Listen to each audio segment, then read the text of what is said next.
Dylan from New Mexico, what's on your mind? Hey, well, I wanted to start by just saying that I appreciated your guys' response to a call from last Thursday. Just, I think the caller was talking about, issues around homelessness and some of like the common criticisms or kind of public perceptions of the homeless. And I appreciate you guys talking about, the importance of housing first and the effects of mental illness on the homeless population and, those sorts of things. I'm somebody that works with the homeless here in New Mexico in Santa Fe.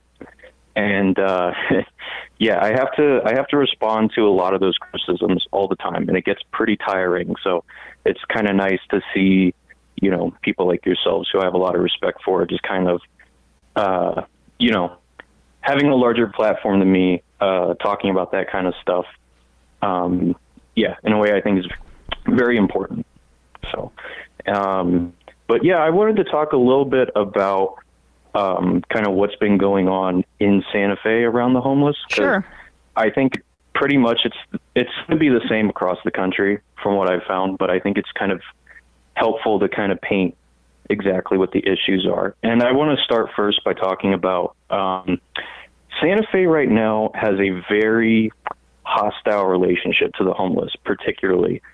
In the past few months, there's been real efforts to, I guess, in my opinion, basically force them out of the city.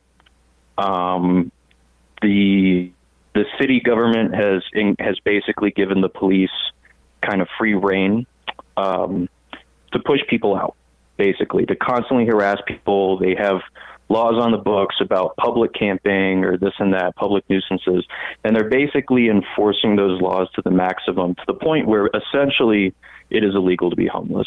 Right.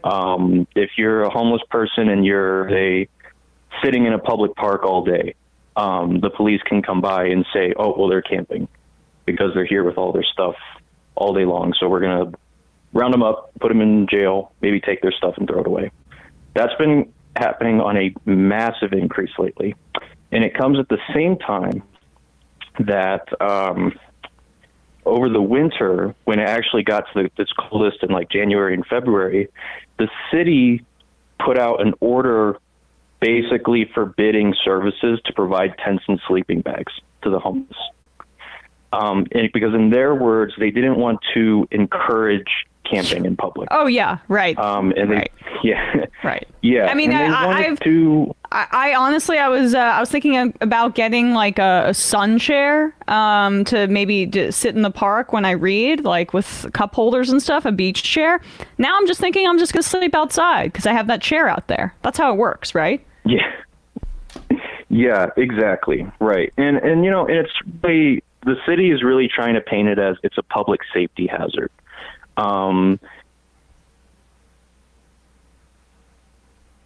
Hello? Did we lose you? Dylan? Hello? Hello? Hey, we lost you for a sec. The city's trying to paint it as... I live out in the sticks, so... No, you're all good. Yeah, so they're trying to paint it as like a public safety hazard.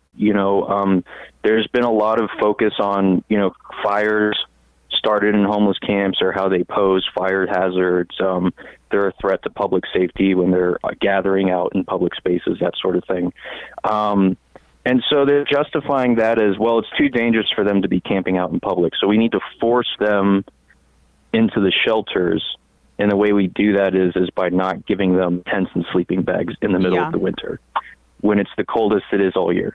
The effect of that is, well, one, the city doesn't understand that people don't just go into shelters, because some people have mental health issues that, they don't feel comfortable being around other people.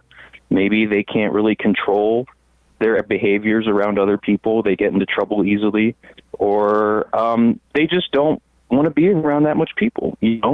Shelters be rough places too. And the city doesn't understand that, or at least they refuse to understand that. And the net effect of these policies is, well, one, it's putting people's lives in danger. I mean, people could have, and I'm pretty sure some people did, freeze to death over this past winter. But in addition to that, we've noticed an uptick in violence and conflict around the shelters and on the street between homeless people. And there's a lot of theories about why that is exactly. But the theory I'm starting to come up with is that the fact that people can no longer settle anywhere, you're constantly being moved around, you're constantly being harassed. People are being forced to move around into each other's spaces, which aggravates each other. People are being forced to congregate more in the shelters. And when you get a lot of people with mental illness together, there's bound to be more conflict. So the city is creating just so much more brutality and so much more danger for these people by trying to force them around like this, that it's really becoming a serious issue. And in my opinion, I think that this is all becoming, a violation of their human rights, whether you like it or not. It's not illegal to be homeless, but they're trying to make it that way.